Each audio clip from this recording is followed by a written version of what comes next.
Comenzamos un nuevo programa de Salud y Sociedad en Popular Televisión.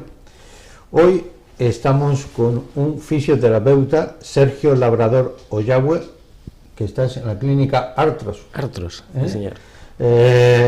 Y que en el programa anterior hablamos de patología del hombro con el doctor Sierra y todos los problemas al final se decía que se los mandaba el fisioterapeuta. O sea que yo no sé qué hacen los traumatólogos, pero después lo empluman todos vosotros. Sí. No sé si es lo que no pueden resolver o que vosotros lo resolvéis mejor. Pues es un proceso encaminado a la evolución de y reestructurar la anatomía y el movimiento articular del paciente. Yo siempre he hablado que es un triunvirato, ¿no?, entre el traumatólogo, que lo ve en primera instancia, el médico rehabilitador, que es nuestro jefe directo, el que nos indica qué patología tenemos y qué debemos hacer nosotros como ejecutores de la fisioterapia, y nosotros, los fisioterapeutas, que realizamos las técnicas oportunas para resolver la patología que viene del trauma y lo realizamos en clínica. Yo quisiera que nuestros televidentes tuvieran un poco claro, en primer lugar, ¿qué es la fisioterapia? Porque la fisioterapia es, y tengo un hijo que lo ha hecho, es una, ¿cómo le llaman ahora? Un grado. Un grado, sí. O sea que estudian 4 años, lo mismo que cualquier otra carrera. Sí, es una carrera universitaria. Etimológicamente la palabra fisioterapia, si la desglosamos del griego, que sería physis, que es física o tratamiento o enfermedad, naturaleza, y terapias, que es la terapia, ¿no?, el tratamiento. Entonces la terapia por medios físicos. Esto es una terapia médica y esto básicamente es una carrera universitaria y somos agentes de salud, somos integrantes del engranaje de la salud, ¿no? Entrar en la carrera de fisioterapia hoy en día siempre ha sido complicado, entrar con unas notas de corte en selectividad bastante altas. Entonces, un fisioterapeuta en una carrera universitaria con una formación muy amplia académica, pues es un profesional de la salud con todas las palabras en mayúsculas. Entonces, pues nosotros nos dedicamos a resolver las inmovilidades del aparato locomotor. La Organización Mundial de la Salud en el año 58 determinó que el fisioterapeuta era el encargado de aplicar estas técnicas al paciente, al usuario, y en el 2010 volvió a retomar un poquito lo que es el concepto de fisioterapia e introdujo la osteopatía. Pero la osteopatía la introdujo para gente que hemos hecho una carrera universitaria, bien fisioterapia o medicina. Entonces, sí, porque una de las cosas que quisiera también que, si me puedes aclarar, es, ¿un fisioterapeuta es lo mismo que un masajista o que un osteópata? No con mayúsculas, siempre... O sea, no definitivamente. No definitivamente. Me voy al masajista. Esto ha entrado en el argot popular de la gente, y el masajista, pues el masajista del equipo, el masajista del club deportivo, pues bueno, está un poquito marcado en el ADN del coloquio habitual, ¿no? Pero hoy en día, gracias a Dios, está escuchando más la palabra fisioterapia. Me voy al fisio, mi fisio es fulano, mi fisio es un tío que ha trabajado en tal sitio. Estamos creando un nombre a la fisioterapia. Para eso el Colegio de Fisioterapeutas, bien de Cantabria, bien el nacional, pues está trabajando un poquito en contra de, o a favor de, informar al usuario final de la fisioterapia que pues hay mucho intrusismo profesional en esto, como en todo, ¿no? Entonces, yo siempre puedo decir que es mejor que el propio paciente pues vea pues el número de colegiado. Con eso es más que suficiente. Y número colegiado de un colegio profesional, porque luego están números de asociados, asociaciones pseudo profesionales de pseudo ciencia, ¿no? Entonces, colegio profesional, el número de colegiado, y tienes un profesional de la salud a tu alcance. El masajista no es un fisioterapeuta, no. O el fisioterapeuta puede dar masajes. Sí, el mejor masajista es un fisioterapeuta. La terapia manual es una de las asignaturas que estudiamos en la carrera, que es terapia manual avanzada y básica. Entonces es el trabajo masoterapia, ¿no? El trabajo de movilizaciones con masajes, etc., ¿no? El masajista de turno que pueda haber por ahí, aunque no me gusta mucho hablar de esto, ¿no? Pero ha hecho un curso de 6 meses a un seminario por mes. Entonces es algo pues que bueno, el usuario lo va a ver en cuanto entre a la consulta, que no tiene ningún tipo de rigor científico. Sí, pero es importante para nuestros televidentes que les quede claro que un masajista no es un fisioterapeuta, aunque el fisioterapeuta dentro de sus técnicas puede utilizar el masaje. Y debe utilizar el masaje. Es decir, hay todo un abanico de pseudoprofesionales que se medio disfrazan con nombres muy técnicos: quiromasajista, quiropráctico, kinesiólogo, que el kinesiólogo en Sudamérica es el fisioterapeuta, es la acepción. Tengo amigos en Argentina que son kinesiólogos, se llaman kines, ¿no? Entonces, todos esos nombres tan bonitos que quedan en la placa, osteópata, pues un osteópata tiene que ser primero un fisioterapeuta o un doctor, un médico. Entonces, todo eso, pues el paciente acude, lo ve, repite o no, porque también hay muy buenos masajistas, evidentemente, ¿eh? Si son con un criterio científico, un criterio que hasta aquí puedo llegar, y luego vete al fisioterapeuta o vete a tu médico de cabecera, pues sería lo correcto, ¿no? ¿Y un osteópata qué es? Un osteópata, la osteopatía es un posgrado en fisioterapia, y yo tuve la suerte de estudiarlo en Bélgica, en la Universidad de Lieja, después el posgrado, ¿no?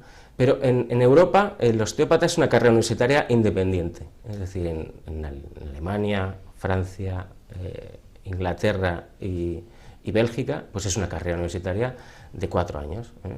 Nosotros en España nos hemos adoptado el marco conceptual de Bolonia, entonces también es 4 años, y el posgrado aquí en España de fisioterapia son 6 años. Son 6 años de estudios que se estudia.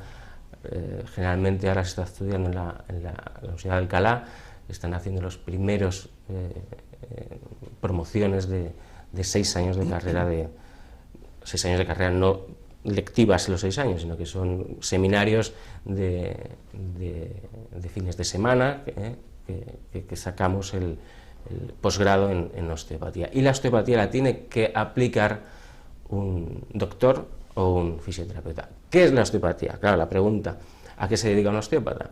Nosotros como fisioterapeutas trabajamos el tejido musculoesquelético, el tejido blando, tendones, ligamentos, músculos, y el hueso, la congruencia articular ósea, la teníamos abandonada.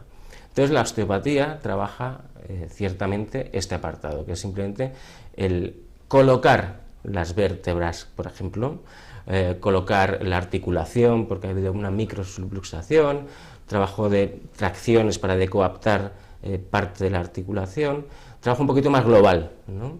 Está la osteopatía estructural, que es esta que hablamos, y la osteopatía visceral, que es un poquito un trabajo, bien hablado el doctor Sierra antes, que había dolores reflejos en el hombro, pues muchas veces también hay dolores reflejos en el hombro por un problema visceral, ¿eh? Entonces ahí trabajamos los osteópatas que hemos hecho la parte visceral también, ¿no?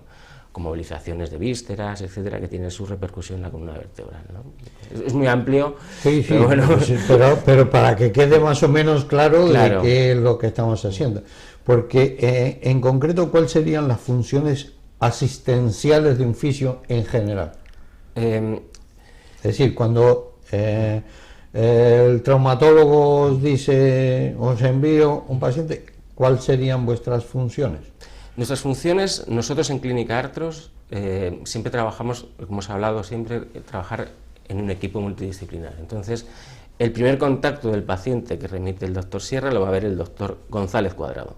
Carlos González Cuadrado es médico en rehabilitación y le va a hacer un estudio en base a la patología previa que el doctor o el traumatólogo le ha enviado, pues qué es lo que podemos hacer. Porque muchas veces incluso vemos que podemos hacer más cosas o podemos pedir otras pruebas para cerciorarnos de que puede haber una tendinopatía en el supraespinoso, por ejemplo, ¿no? Entonces, él elabora un plan de actuación en fisioterapia, viendo las indicaciones y contraindicaciones de la terapéutica de fisioterapia. Es decir, tenemos un montón de aparatos que pueden ejercer efectos nocivos o perjudiciales en según qué pacientes. Entonces, para eso el primer filtro es Carlos, el doctor Cuadrado, y ya nos pasa la hoja de trabajo y empezamos a abordar a este paciente. El fisioterapeuta lo primero que tiene es una gran predisposición a que el paciente se encuentre cómodo en la clínica, porque vamos a estar con él 20 sesiones mínimo. Y 20 sesiones viendo el careto a un tío 1 hora al día, pues o le caes bien o mal empezamos. Entonces, somos muy empáticos, tenemos un muy buen acercamiento al paciente y empezamos a ganar el arco de movimiento, por ejemplo, en este hombro. Trabajamos con masaje, sobre todo superficial, para trabajar un poquito la zona la zona externa de la musculatura. Hacemos cinesiterapia activa, pasiva, pasamos a la sala de rehabilitación, donde enseñamos al paciente una ergonomía postural, porque muchas veces un paciente tiene una lesión que es porque está trabajando con el ratón a una altura inadecuada.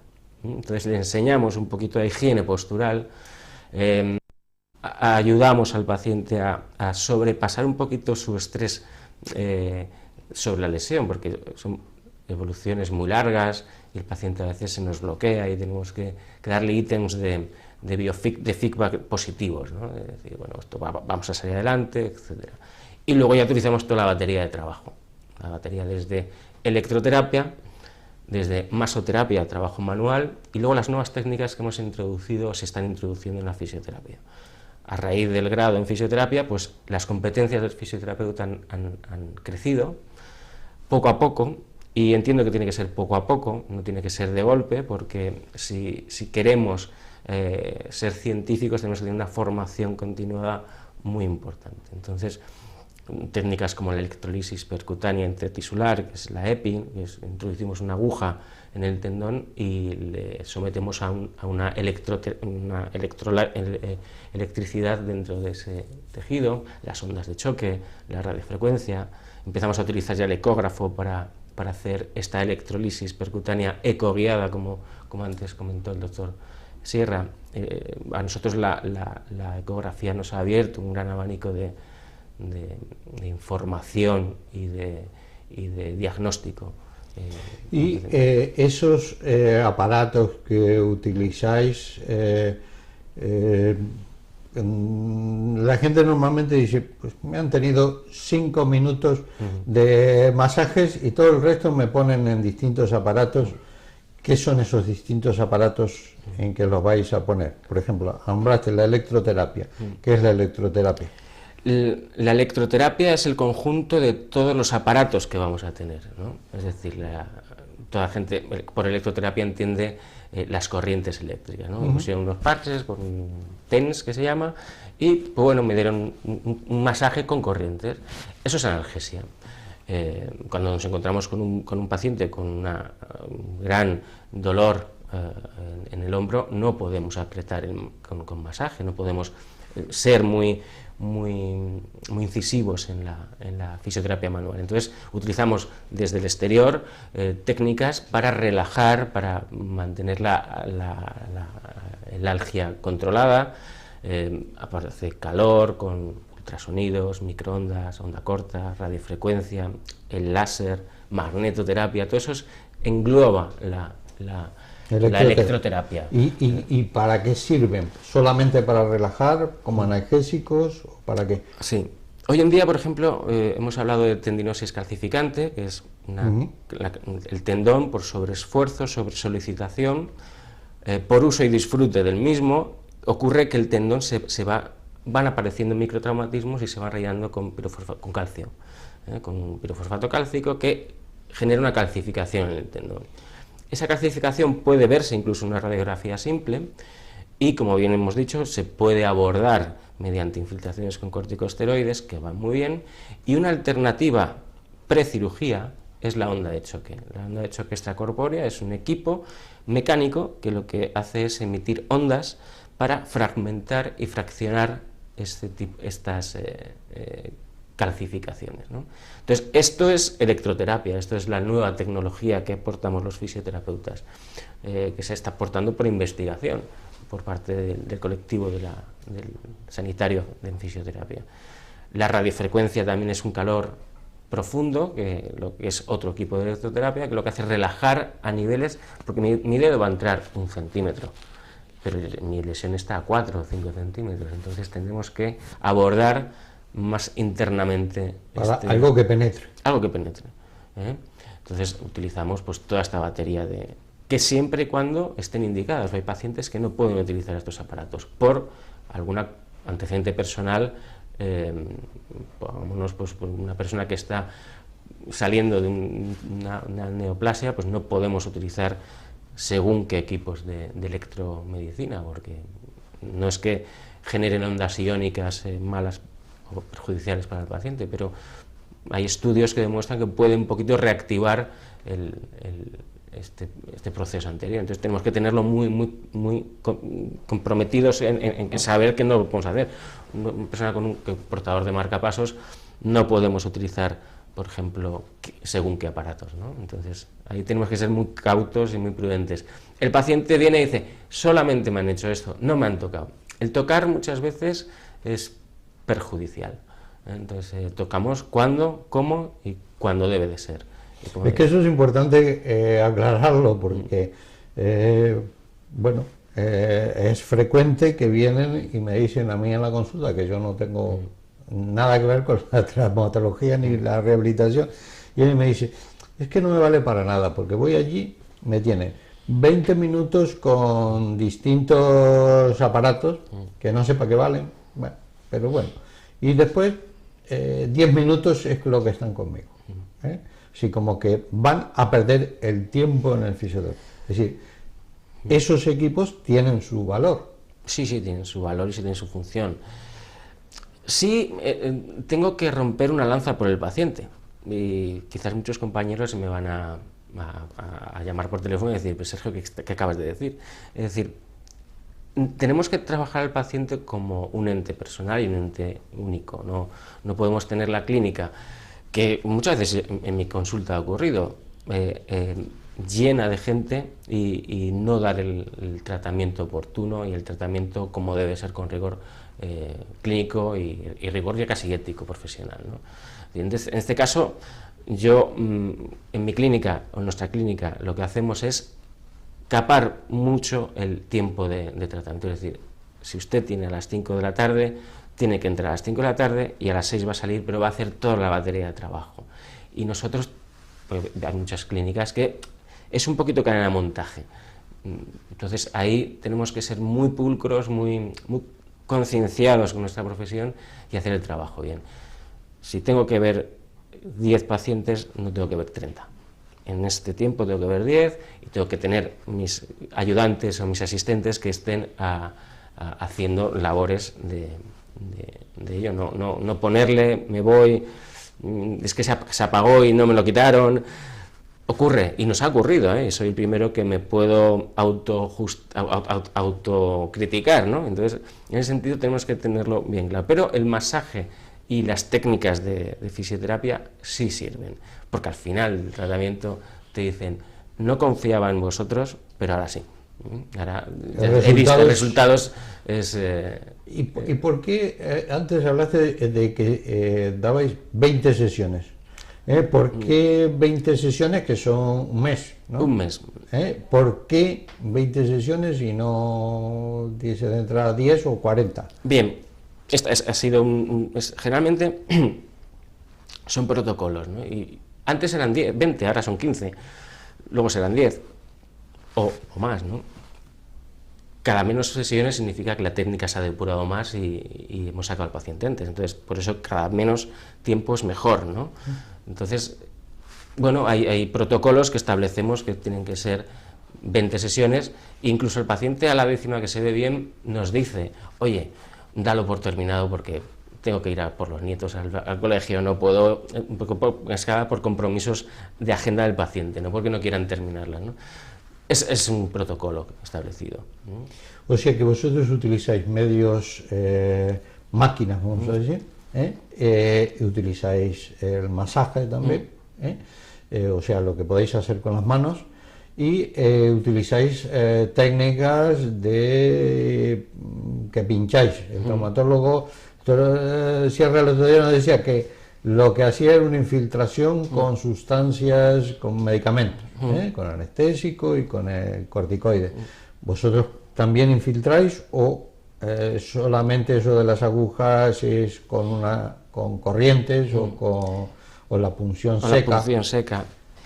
La fisioterapia está avanzando, se está investigando y se está haciendo la fisioterapia invasiva.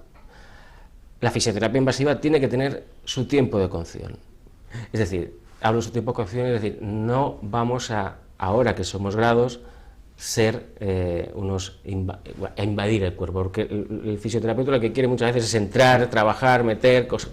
Entonces tenemos que tener bien claro que el protocolo de fisioterapia invasiva tiene que ser un protocolo muy reglado, que el fisioterapeuta tiene que estar muy bien formado para poder introducir, porque se está introduciendo lo que llamamos la terapia neural.